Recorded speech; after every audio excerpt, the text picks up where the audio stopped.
प्रभु यीशु में आप सबको सलाम। प्यारे बहनों और भाइयों, मेरा नाम पादरी पीटर नथैनियल है। मैं hope centre hope congregation Ontario Canada से बोल रहा हूं। और आज की हम अपनी टीचिंग सर्विस शुरू करने से पहले आइए अपने सरों को झुकाएं और खुदावंद से दुआ करें। खुदावंद, हम आपका शुक्र करते हैं कि आपने हमको एक नई जिंदगी का दान दिया, एक नई रोशनी दिखाई, एक नया समय दिया खुदावंद कि हम आपके हुजूर आए और अपने गुनाहों का पश्चाताप करें। प्रभु यीशु, आपका शुक्र करते हैं कि आपने हमको अपना कीमती खून बहा के खरीदा। जो गुनाह हमने किए थे खुदावंद, वो आपने अपने ऊपर लिए और यहाँ तक कि आपको सलीबी मौत गवारा करनी पड़ी। खुदावंद, आप मारे गए, गाड़े गए और अपने वायदे के अनुसार आप तीसरे रोज मुर्दों में से जी उठे। और आज हम इस बात का गर्व है कि इस समय हम उस परमेश्वर से प्रार्थना कर रहे हैं जो कि एक जीवित परमेश्वर है, प्रभु यीशु मसीह। खुदावंद, हम आपका शुक्र करते हैं जितने लोगों ने आज आपके लिए वक्त दिया। खुदावंद, आप उनको आशीष दें और इनको अपनी हिफाजत में रखें। खुदावंद, आपसे दुआ करते हैं कि स्टडी के लीडर आप हों, आप हमको अकल का दान दें, हमारी समझ को खोलें, ताकि खुदावंद हम आपके कलाम को महज सुनने वाले नहीं, पढ़ने वाले नहीं, बल्कि अपनी जिंदगियों में उतार के दूसरों को बताने के काबिल बन सके और बता सकेंगे बगैर खुदावंद यीशु मसीह की मुक्ति नहीं, नजात नहीं। हम आपका शुक्र करते हैं खुदावंद और दुआ करते हैं खुदावंद कि आप हमारे साथ हों। ये दुआ मांगते हैं अपने उद्धारकर्ता खुदावंद यीशु मसीह के नाम से, आमीन। आज की स्टडी शुरू करने से पहले मैं आपके सामने एक भजन गाऊंगा। भजन 16 जबूर 16 है, और उस गाने में खुदावंद का हम शुक्र करें कि वो हमारा रखवाला है और हमारा भरोसा हमारे खुदावंद यीशु मसीह पर होना चाहिए।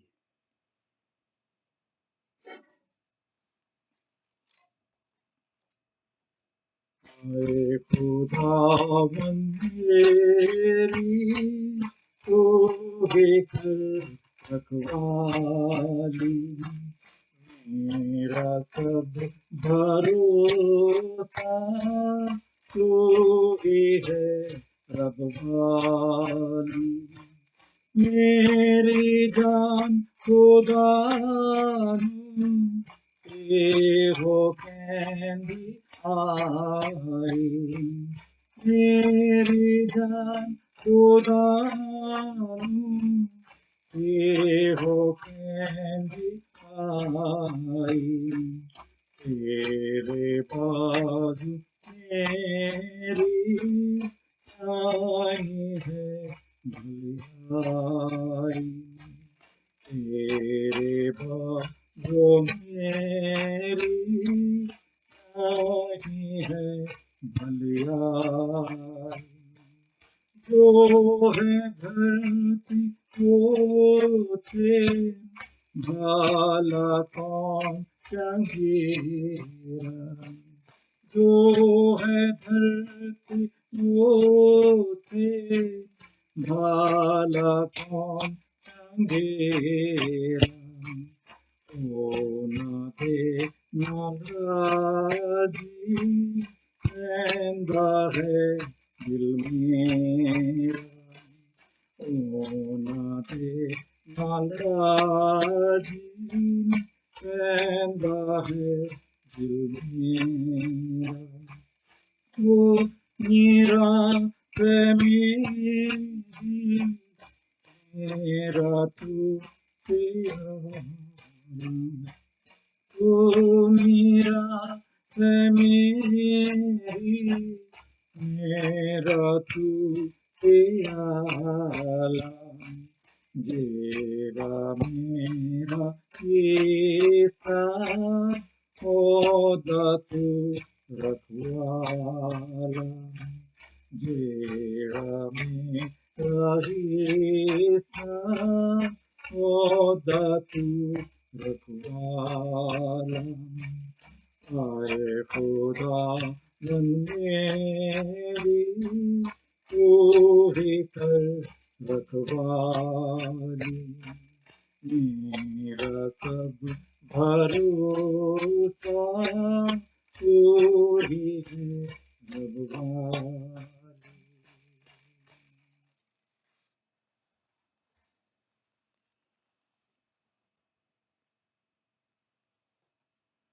आज की स्टडी शुरू करने से पहले मैं ये आज का हम बाइबल का पाठ पढ़ें जो कि यशाया नबी की किताब उसके 40वें बाब और उसकी पहली 2 आयतें में से लिया गया है। तुम्हारा परमेश्वर ये कहता है, मेरी प्रजा को शांति दो, शांति। यरूशलेम से शांति की बातें कहो और उससे पुकार कर कहो कि तेरा कठिन सेवा पूरी हुई है, तेरे अधर्म का दंड अंगीकार किया गया है। यहोवा परमेश्वर के हाथ से तू अपने सब पापों का दूना दंड पा चुका है। आमीन।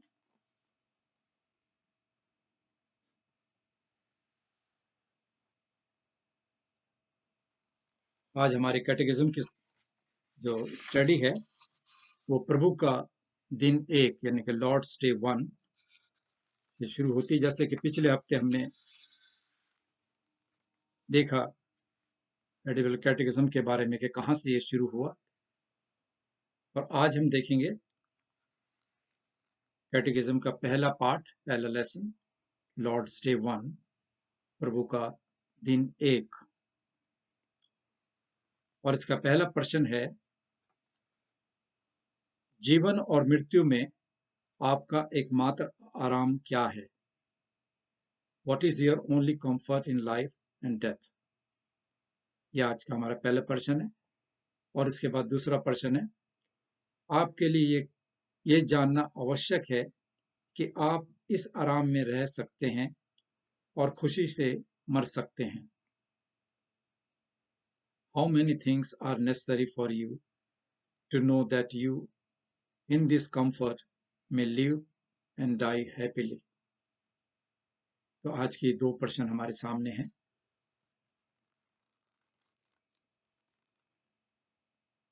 सबसे पहले हमें इस बात का एहसास होना चाहिए कि मैं प्रभु यीशु का हूं। I belong to Lord Jesus. प्रभु यीशु में प्यारे बहनों और भाइयों, आज का कैटेकिज्म एक सवाल यानी कि एक प्रश्न से शुरू होता है जो हम सभी के लिए बहुत जरूरी है, और वह है कि जीवन और मृत्यु में हमारा एकमात्र आराम क्या है। यह अपने में एक बहुत बड़ा प्रश्न है। जिंदगी में और मौत में लोगों को आराम की जरूरत है, लेकिन हम इस ओनली आराम को कहां पाते हैं जो हमें जिंदगी और मौत चाहिए? क्या इस तरह से आराम है? ये एक प्रश्न है हमारे लिए। ये आराम ना तो हमारी हेल्थ, अच्छी तंदुरुस्ती में, ना एक अच्छे बढ़िया घर या हमारे अमीर होने में नहीं हो सकता, और ना ही मिल सकता है। ये तमाम चीजें थोड़े दिनों की हैं, टेम्परेरी हैं। यहां तक कि हमारा अपना परिवार भी। और एक दिन ये सारे सुख परमेश्वर हमसे छीन लेते हैं, और फिर आखिर में चाहे वह हिंसा, वायलेंस से हो, बीमारी से हो या बुढ़ापे से हो, आखिर में सब इस दुनिया से चले जाते हैं, सब मर जाते हैं। हम सभी को हमेशा के आराम की जरूरत है, क्योंकि हम सभी पापी हैं। अगर हम बाइबल का पहला पाठ उत्पत्ति जेनेसिस 3 में पढ़ें तो हमें आदमी के पापी हो जाने के बारे में पता चलता है कि पाप कहां से आया, आदमी कैसे पाप में पड़ा। आदम में हमारे पाप हमारे लिए इस दुनिया में दुख, डर और मौत लेकर आए। पाप हमारे जीवन में एक खाली और अकेलापन लाता है। इसलिए हमें एक ऐसे आराम की जरूरत है जो हमेशा का हो, जो कि दुनियावी चीजों की तुलना से कहीं अधिक और ये आराम परमेश्वर के लोगों ने पाया है, जो परमेश्वर के नजदीक रहते हैं, जो प्रभु यीशु में विश्वास के द्वारा इस आराम को हासिल करते हैं। विश्वासी का आराम प्रभु यीशु से संबंधित है। आज के सवाल के जवाब में कि हमारा जीवन और मृत्यु में एकमात्र आराम क्या है, एक विश्वासी पूरी ईमानदारी से यह कबूल करता है कि मैं अपना नहीं, मेरा अपना जो जीवन है वो मेरा अपना नहीं, लेकिन जीवन और आत्मा और मौत से मैं अपने वफादार उद्धारकर्ता प्रभु यीशु का हूं। ये एक विश्वासी का उसका सरल और सुंदर कन्फेशन है। मैं अपने आप में कुछ नहीं हूं, मैं प्रभु यीशु का हूं। ये एक विश्वासी का दावा होता है। मैं सरकार, गवर्नमेंट या मैं अपने परिवार का नहीं हूं, लेकिन अपने उद्धारकर्ता प्रभु यीशु ही मेरे मालिक हैं। यह सिर्फ एक सच्चा विश्वासी ही कह सकता है। मैं परमेश्वर की संपत्ति, प्रॉपर्टी का हूं। मैं उससे संबंधित हूं। मैं अपने शरीर और आत्मा से उससे रिश्ता रखता हूं। मैं हर समय में अपने शरीर और आत्मा के साथ जीवन और मृत्यु में मैं उसका हूं। इस संबंध में हम देखेंगे कि पवित्र बाइबल क्या कहती है। अगर हम नए नियम में रोमियो का खत पौलुस प्रेरित के नाम उसका 14 अध्याय और उसके 7 से 9 आयत पढ़ें तो हमें पता चलता है और लिखा है, क्योंकि हम में से ना तो कोई अपने लिए जीता है और ना कोई अपने लिए मरता है, क्योंकि अगर हम जीते हैं तो प्रभु के लिए जीते हैं, और अगर हम मरते हैं तो प्रभु के लिए मरते हैं। सो हम जिए या मरे, हम प्रभु ही के हैं, क्योंकि मसीह इसीलिए मरा और जी भी उठा कि वो मरे हुओं और जिंदों दोनों का प्रभु हो। मैं खुद का नहीं हूं, मैं अपने उद्धारकर्ता प्रभु यीशु का हूं। तो ये प्रभु यीशु के बारे में कैसे आया? हम पहले कबूल करते हैं कि प्रभु यीशु ने मुझे खरीदा। आज का जो पहला है हमारा, हम देखेंगे प्रभु यीशु ने मुझे अपने कीमती खून से खरीदा है। अगर हम पहला कुरिन्थियों उसका 6 अध्याय और उसकी 19वीं और 20वीं आयत पढ़ें तो हमें पता चलता है और लिखा है, क्या तुम नहीं जानते कि तुम्हारी देह पवित्र आत्मा का मंदिर है, जो तुम में बसा हुआ है और तुम्हें परमेश्वर की ओर से मिला है, और तुम अपने नहीं हो, क्योंकि दाम देकर मोल लिए गए हो। इसलिए अपने बदन, अपनी देह से खुदा का जलाल जाहिर करो, परमेश्वर की महिमा करो। मसीह ने मुझे खरीदा है, और इसकी कीमत कितनी आई? प्रभु यीशु के कीमती खून के साथ, उनके जीवन बलिदान के द्वारा।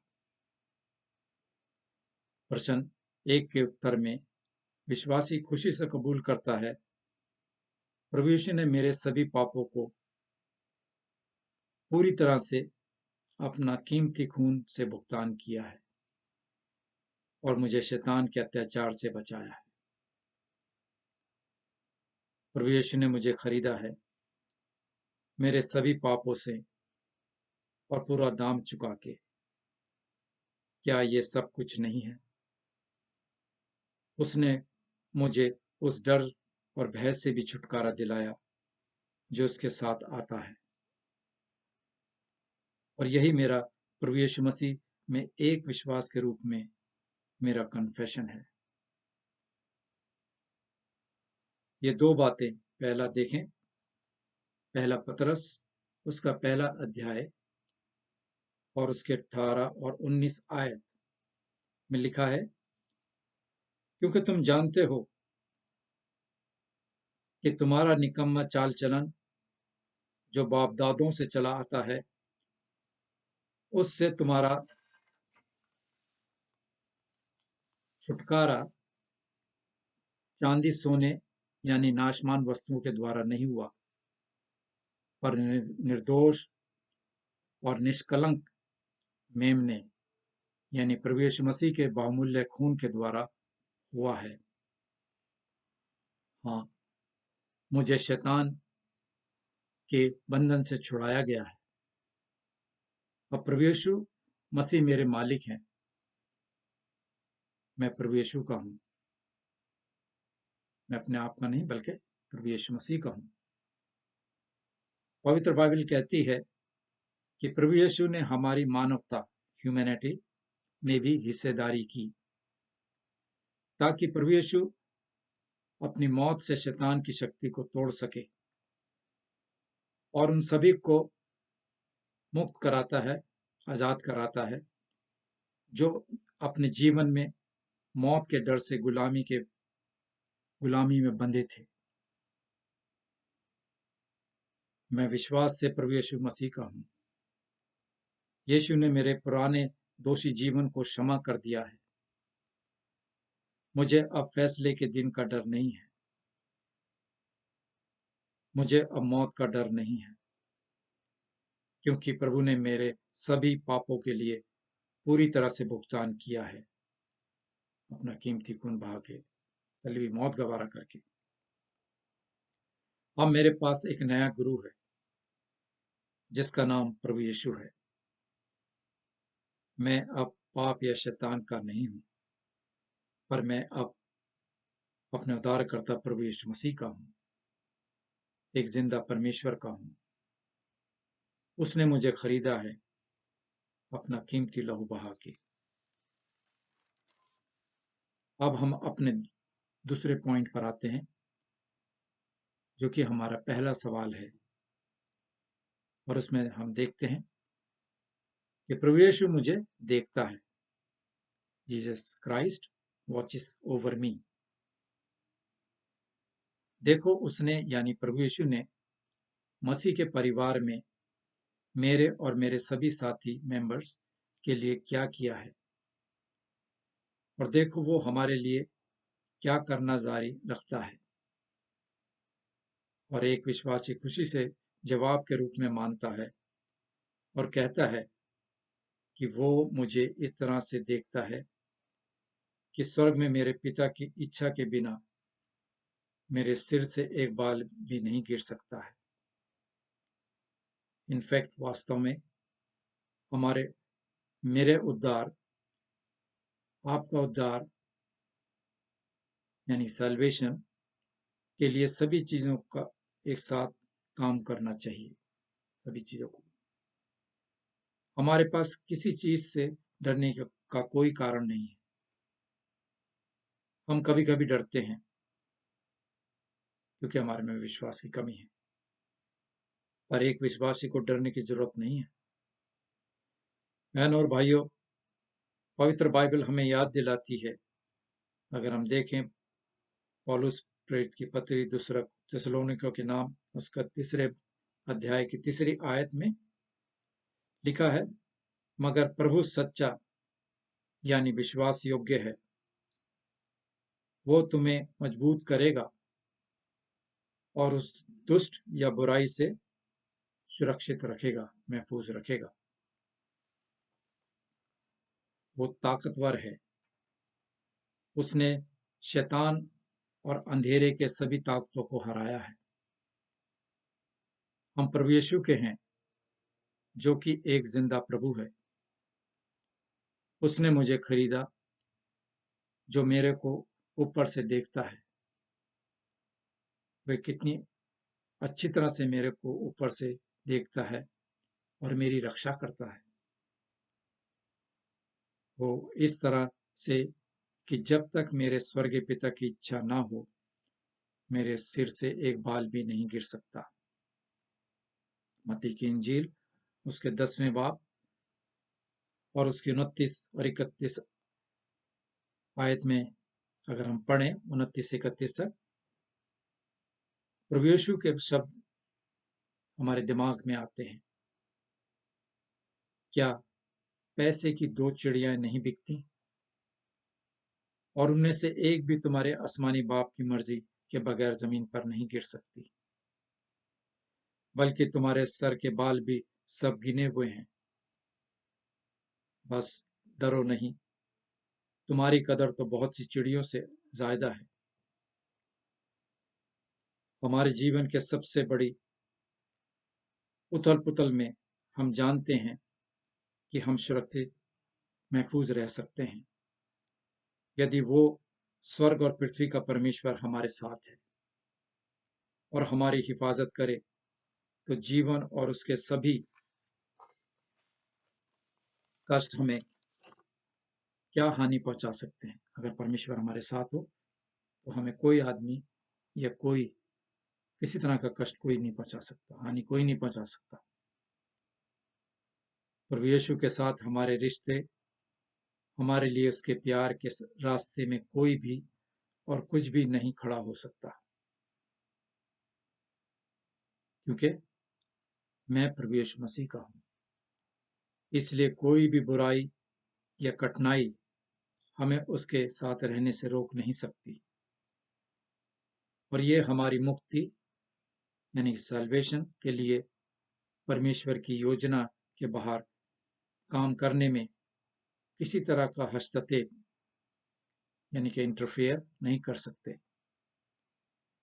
रोमियो का खत पौलुस प्रेरित के नाम उसके 8 बाब के 28 आयत में ही हम पढ़ते हैं, और हमको मालूम है कि सब चीजें मिलकर खुदा से मोहब्बत रखने वालों के लिए भलाई पैदा करती है, यानी उनके लिए जो उसकी इच्छा के अनुसार बुलाए हुए हैं। अजीजों, जो कोई भी प्रभु यीशु का है वो जीवन और मृत्यु में उसका पूरी तरह से शरीर और आत्मा है। बीमारी, दुख, तकलीफ आ सकती है, लेकिन विश्वासी कहता है मैं यीशु का हूं।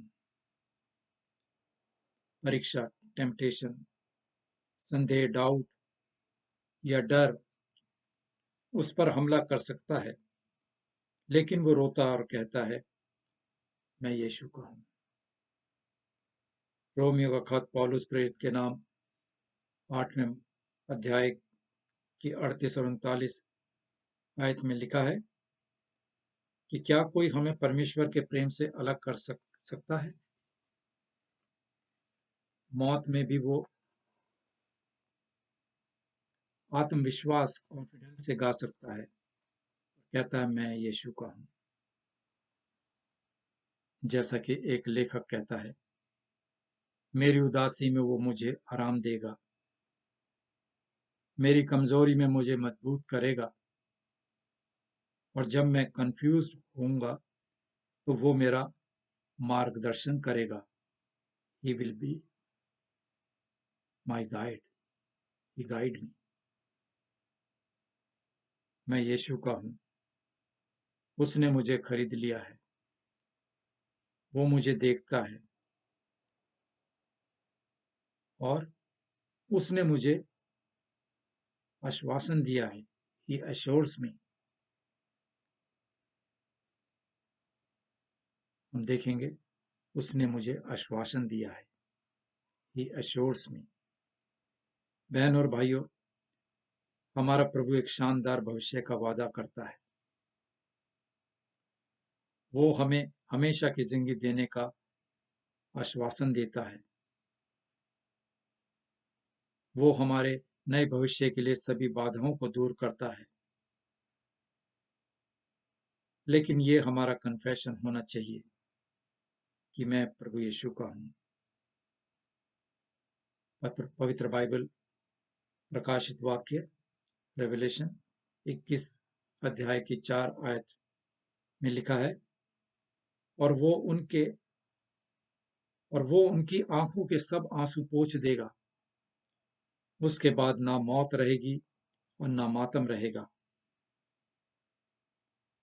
आप शायद ये कहेंगे कि मैं ये कैसे सुनिश्चित और श्योर कर सकता हूं।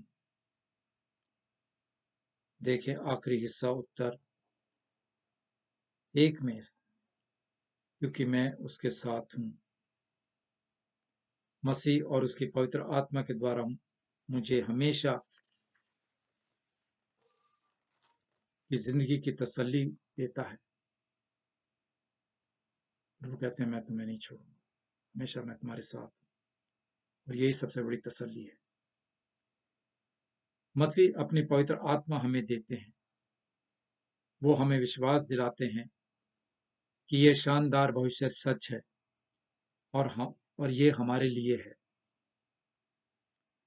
बहन और भाइयों, अगर हम रोमियो का खत पौलुस प्रेरित के नाम उसके 8 अध्याय और उसकी 15 और 16वीं आयत पढ़ें तो पता चलता है, क्योंकि तुमको गुलामी की रूह नहीं मिली जिससे फिर डर पैदा हो, बल्कि लेपालकपन की आत्मा मिली है, जिसे हम हे अब्बा, हे पिता कहकर पुकारते हैं।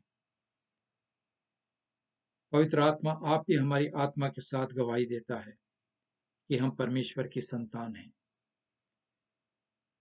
दूसरा कुरिन्थियों 5 बाब की 5 आयत में हमें याद दिलाता है कि परमेश्वर जिसने हमें बचाने में और बयाने में आत्मा दिया है। कुछ इम्प्लीकेशंस मैं आपके सामने रखना चाहूंगा। 16वीं शताब्दी के सुधार यानी कि रिफॉर्मेशन के समय जब चर्च ने सुसमाचार को दोबारा खोजा, तो विश्वासियों को उनके विश्वास के लिए सताया गया था। लेकिन उन्होंने कहा कि अगर हम मारे गए तो भी हम प्रभु यीशु के हैं, जीवन और मृत्यु में शरीर और आत्मा से। ये उनकी और सभी लोगों का खतरों का सामना करते हुए उनका आराम था। देखिएगा उनका विश्वास। उन्होंने कहा, हम प्रभु यीशु के हैं और हम उसके लिए जीते हैं। कुछ भी हमें उसके प्यार से अलग नहीं कर सकता। परमेश्वर के अनुग्रह के सुसमाचार की शांति के कारण उनके दिल और जीवन दोनों सुकून से थे। बहन और भाइयों, जीवन और मृत्यु में कोई दूसरा आराम नहीं है।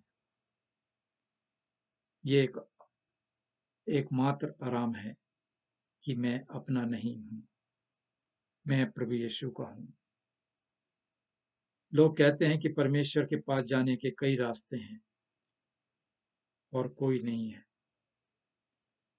लेकिन नहीं, वो गलत है। अगर पवित्र बाइबल देखें और पढ़ें तो प्रेरितों के काम उसके 4 बाब की 12वीं आयत में लिखा है, और किसी दूसरे के द्वारा उद्धार यानी कि नजात नहीं मिल सकती, क्योंकि दुनिया में कोई दूसरा नाम नहीं दिया गया जिसके वसीले से इंसान मुक्ति पा सके, नजात पा सके। आजकल बेचैनी के दिनों में लोग तरह तरह के आराम पाने का तरीके ढूंढते हैं। कुछ लोग योगा में आराम की तलाश करते हैं, जो कि हकीकत आराम नहीं है, वास्तविक आराम नहीं है। कुछ लोग अपने बैंक खाते में आराम ढूंढते हैं कि मेरे पास काफी पैसा है, इसमें ही आराम है, जो कि एक झूठा है। कुछ लोग ड्रग्स और शराब में आराम ढूंढते हैं और नहीं मिलता। आराम सिर्फ एक ही के पास है,